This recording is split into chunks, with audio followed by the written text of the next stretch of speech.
Gas cylinder booking ವಿಚಾರದಲ್ಲಿ ಈಗೊಂದಷ್ಟು ಗೊಂದಲಗಳು ಶುರುವಾಗಿದೆ. ಗ್ಯಾಸ್ ಏಜೆನ್ಸಿಯವರು ಈಗಾಗಲೇ ಒಂದು ಮಾರ್ಗಸೂಚಿಯನ್ನು ಇವತ್ತು ತಾನೇ ಬಿಡುಗಡೆ ಮಾಡಿದ್ರು. ಆದರೆ ಕೇಂದ್ರ ಸರ್ಕಾರ ಬೇರೆಯದ್ದೇ ಸ್ಪಷ್ಟನೆಯನ್ನು ಕೊಡ್ತಾ ಇದೆ.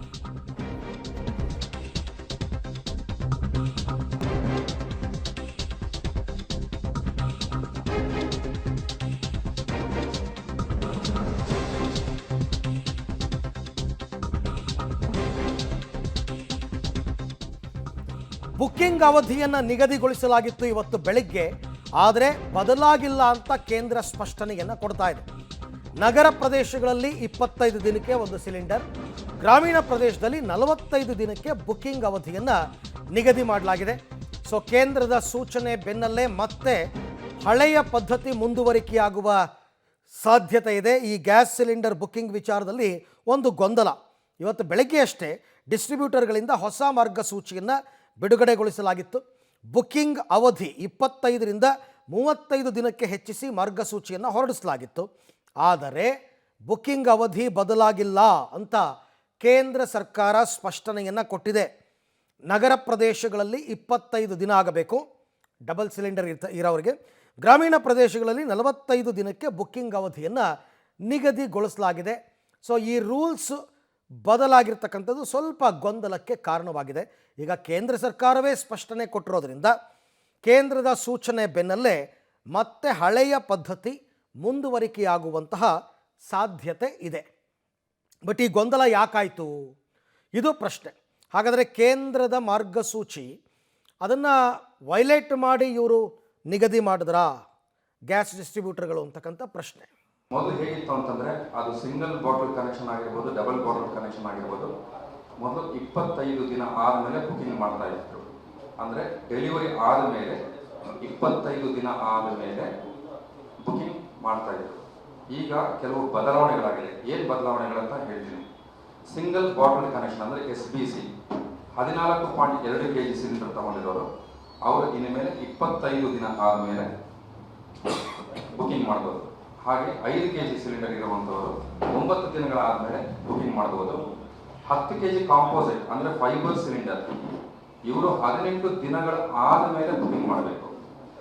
ಮತ್ತು ಡಬಲ್ ಕನೆಕ್ಷನ್ ಅಂದರೆ DBC ಡಬಲ್ ಸಿಲಿಂಡರ್ ಇರುವಂಥ ಕನೆಕ್ಷನ್ಸ್ ಅವರು 14.2 kg ಇರೋರು 35 ದಿನಗಳ ಆದಮೇಲೆ ಅವರು ಬುಕಿಂಗ್ ಮಾಡೋಕ್ಕೆ ಅವಕಾಶ ಇದೆ. ಅಂದರೆ ಡೆಲಿವರಿ ಆಗಿರುತ್ತೆ, ಡೆಲಿವರಿ ಆದಮೇಲೆ ನೆಕ್ಸ್ಟ್. ಈ ಬಗ್ಗೆ ಮತ್ತಷ್ಟು ಮಾಹಿತಿ ನನ್ನ ಕೊಲೀಗ್ ಪವಿತ್ರ ಅವರಿಂದ ಪಡ್ಕೊಳ್ಳೋಣ. ಪವಿತ್ರ, ಈಗ ಕೇಂದ್ರದ ಆದೇಶವನ್ನು ನಿರ್ಲಕ್ಷಿಸಿ ಈ ಗ್ಯಾಸ್ ಡಿಸ್ಟ್ರಿಬ್ಯೂಟರ್ಗಳು ಹೊಸ ಮಾರ್ಗಸೂಚಿಯನ್ನು ಬಿಡುಗಡೆ ಮಾಡಿದ್ರಾ? ಯಾಕೆ ಈ ಗೊಂದಲ ಇವಾಗ ಈ ವಿಚಾರದಲ್ಲಿ ಅಂತ?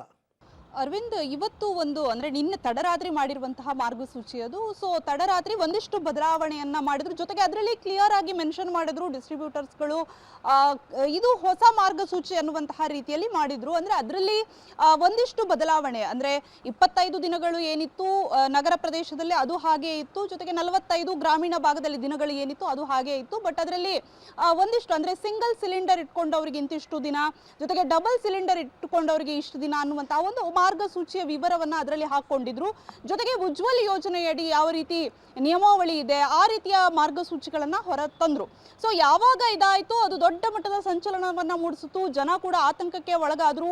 ಅದರ ಬೆನ್ನಲ್ಲೇ ಕೇಂದ್ರ ಸರ್ಕಾರ ಹೇಳಿತ್ತು, ಡಿಸ್ಟ್ರಿಬ್ಯೂಟರ್ಗಳು ಅಥವಾ ಸೋಷಿಯಲ್ ಮೀಡಿಯಾ ಆಗಿರ್ಬೋದು ಅಥವಾ ಈ ರೀತಿ ಸಾಮಾಜಿಕ ಜಾಲತಾಣಗಳಲ್ಲಿ ಈ ವಿಚಾರದಲ್ಲಿ LPG ರೀಫಿಲ್ಲಿಂಗ್ ವಿಚಾರದಲ್ಲಿ ಸುಳ್ಳು ಸುದ್ದಿಗಳನ್ನ ಹರಡಿಸಲಾಗ್ತಾ ಇದೆ, ಯಾವುದೇ ರೀತಿಯ ಬದಲಾವಣೆಯನ್ನ ಮಾಡಿಲ್ಲ ಅನ್ನುವಂತಹ ಒಂದು ಸ್ಪಷ್ಟನೆಯನ್ನ ಪೆಟ್ರೋಲಿಯಂ ಮತ್ತು ನೈಸರ್ಗಿಕ ಅನಿಲ ಖಾತೆ ಇಲಾಖೆಯಿಂದಲೂ ಕೂಡ ಬಂತು. ಜೊತೆಗೆ PIB ಇಂದಲೂ ಕೂಡ ಒಂದಿಷ್ಟು ಮಾಹಿತಿಗಳು ಬಂದಿದ್ವು. ಯಾವುದೇ ರೀತಿ ಬದಲಾವಣೆ ಆಗಿಲ್ಲ, ಜನರಿಗೆ ಯಾವುದೇ ರೀತಿ ಗೊಂದಲವೂ ಬೇಡ, ಅನಾವಶ್ಯಕವಾಗಿ ಜನ ವದಂತಿಗಳಿಗೆ ಕಿವಿಗೊಡಬೇಡಿ ಅನ್ನುವಂತಹ ಸುದ್ದಿಗಳು ಕೂಡ ಬಂತು. ಸೊ ಒಂದಂತೂ ಈಗ ಕೇಂದ್ರ ಸರ್ಕಾರದಿಂದ ಸ್ಪಷ್ಟನೆ ಬರ್ತಾ ಇದೆ, ಈ ಒಂದು ಗ್ಯಾಸ್ ರೀಫಿಲ್ಲಿಂಗ್ ವಿಚಾರದಲ್ಲಿ ಯಾವ ಸಮಯವೂ ಕೂಡ ಬದಲಾವಣೆ ಆಗಿಲ್ಲ. ಹಿಂದೆ ಯಾವ ರೀತಿ ನಿಯಮಾವಳಿ ಇತ್ತು, ಅಂದ್ರೆ 25 ದಿನಗಳ ಕಾಲ ಗಡುವು ಏನಿತ್ತೋ ಅದು ಯಥಾಸ್ಥಿತಿ ಮುಂದುವರಿಯುತ್ತೆ. ನಗರ ಪ್ರದೇಶಕ್ಕೆ, ಗ್ರಾಮೀಣ ಭಾಗಕ್ಕೆ ತೆಗೆದುಕೊಂಡ್ರೆ 45 ದಿನಗಳ ಅಂತರದಲ್ಲಿ ಸಿಲಿಂಡರ್ ಬುಕ್ ಮಾಡಿದಾಗ ಸಿಗುತ್ತೆ ಅನ್ನುವಂಥದ್ದು ಏನಿದೆ ಅದು ಯಥಾಸ್ಥಿತಿಯಲ್ಲಿರುತ್ತೆ. ಸೊ ಯಾವುದೇ ರೀತಿ ಬದಲಾವಣೆ ಮಾಡಿಲ್ಲ ಅನ್ನುವಂತಹ ಸ್ಪಷ್ಟ ನಿರ್ದೇಶನ ಬಂದಿದೆ ಅರವಿಂದ್.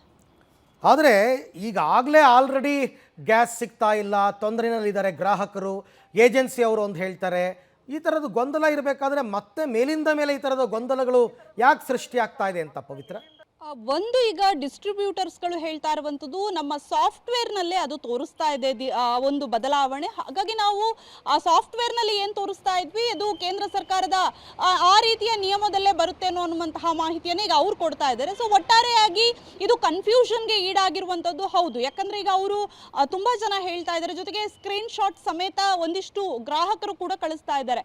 ನಾವು ಬುಕಿಂಗ್ ಮಾಡಿದ್ರೆ ಬುಕಿಂಗ್ ತೆಗೆದುಕೊಳ್ತಾ ಇಲ್ಲ, ಇನ್ನಷ್ಟು ದಿನ ಬೇಕು ಅನ್ನುವಂಥದ್ದಿದೆ. ಈಗ 25 ದಿನಗಳ ಗಡುವು ಏನಿದೆ ಅದನ್ನು ಮೀರಿ ಕೂಡ ನಗರ ಪ್ರದೇಶದಲ್ಲಿ ಜಾಸ್ತಿ ದಿನವನ್ನು ಕೇಳ್ತಾ ಇದೆ. ಸೊ ಹೀಗಾಗಿ ಏನು ಮಾಡಬೇಕು ಅನ್ನುವಂತಹ ಆತಂಕ ಕೆಲವೊಂದಿಷ್ಟು ಜನರಿಗೂ ಕೂಡ ಇದೆ. ಬಟ್ ಕೇಂದ್ರ ಮಾತ್ರ ಈ ಬಗ್ಗೆ ಸ್ಪಷ್ಟನೆಯನ್ನು ಕೊಡ್ತಾ ಇದೆ. ಬಟ್ ಡಿಸ್ಟ್ರಿಬ್ಯೂಟರ್ಸ್ಗಳು ಹೇಳ್ತಾ ಇರುವಂಥದ್ದು ಇಲ್ಲ, ಸಾಫ್ಟ್ವೇರಲ್ಲೇ ಅದು ಅಪ್ಲೋಡ್ ಆಗ್ತಾ ಇದೆ. ಸೊ ಹಾಗಾಗಿ ನಾವೇನು ಮಾಡೋಣ ಅನ್ನುವಂಥದ್ದು ಹೇಳ್ತಾ ಇದ್ದಾರೆ. ಬಹುಶಃ ಕೇಂದ್ರ ಸರ್ಕಾರ ಯಾವ ರೀತಿ ಈ ಬಗ್ಗೆ ಗೊಂದಲವನ್ನು ಬಗೆಹರಿಸುತ್ತೆ ಏನು ಅನ್ನುವಂಥದ್ದು ನೋಡಬೇಕು. ಬಟ್ ಜನ ಅಂತೂ ಈಗ ವಾದವನ್ನು ಮಾಡ್ಬೋದು. ಇನ್ ಕೇಸ್ ಡಿಸ್ಟ್ರಿಬ್ಯೂಟರ್ಸು ಅಥವಾ ವಿತರಕರು ಇಲ್ಲ ಇದು ನಿಮಗೆ 45 ದಿನಗಳ ಅಂತರ ಆ ರೀತಿಯ ಒಂದು ಕಾರಣವನ್ನು ಹೇಳಿದ್ರೆ ಜನ ಹೇಳ್ಬೋದು ಕೇಂದ್ರ ಸರ್ಕಾರದ ನಿಯಮವೇ ಇದೆ ಅನ್ನುವಂಥದ್ದು. ಬಹುಶಃ ಈಗಾಗಲೇ ಒಂದಿಷ್ಟು ರೂಲ್ಸ್ಗಳು ಕೂಡ ಬಂದಿದೆ. ಕಾಳಸಂತೆಯಲ್ಲಿ ಸಿಲಿಂಡರ್ ಮಾರಾಟದ ವಿಚಾರದಲ್ಲಿ ಟಫ್ ರೂಲ್ಸ್ಗಳು ಬಂದಿದ್ದಾವೆ. ಇವೆಲ್ಲ ಕಾರಣಕ್ಕೆ ದಿನದ ಗ್ಯಾಪನ್ನು ಇಟ್ಟರು. ಸೊ ಈಗ ಇದರಲ್ಲಿ ಬದಲಾವಣೆಯ ಬಗ್ಗೆಯೂ ಕೂಡ ವದಂತಿಗಳು ಅಥವಾ ಬದಲಾವಣೆಯ ಬಗ್ಗೆ ಒಂದಿಷ್ಟು ಮಾಹಿತಿಗಳು ಹರಿದಾಡಿದಾಗ ಜನರಿಗೂ ಕೂಡ ಆತಂಕ ಆಗುತ್ತೆ. ಬಟ್ ಒಂದು ಸ್ಪಷ್ಟನೆಯನ್ನು ಕೊಟ್ಟಿದ್ದಾರೆ, ಯಾವುದೇ ರೀತಿ ಆತಂಕಕ್ಕೆ ಒಳಗಾಗಬೇಡಿ, LPG ಸ್ಟಾಕ್ ನಮ್ಮ ಬಳಿ ಇದೆ ಅನ್ನುವಂತಹ ಸ್ಪಷ್ಟನೆಯನ್ನ ಕೊಡ್ತಾ ಇದ್ದಾರೆ ಈಗ ಕೇಂದ್ರ. ರೈಟ್, ಥ್ಯಾಂಕ್ ಯು ಪವಿತ್ರ, ತಮ್ಮ ಎಲ್ಲ ಮಾಹಿತಿಗಾಗಿ ಧನ್ಯವಾದ. ಒಟ್ಟಾರೆ ಜನರನ್ನ ಇನ್ನಷ್ಟು ಗಾಬರಿ ಬೀಳಿಸ್ಬೇಡ್ರಪ್ಪ. ಆಲ್ರೆಡಿ ಜನ ಈಗಾಗಲೇ ಗೊಂದಲಕ್ಕೊಳಗಾಗಿ ಗ್ಯಾಸ್ ಏಜೆನ್ಸಿ ಮುಂದೆ ಸಿಲಿಂಡರ್ ತಂದುಕೊಂಡು ರಾತ್ರಿ ಎಲ್ಲ ಕಾಯ್ಕೊಂಡು ಕೂತಿದ್ದಾರೆ.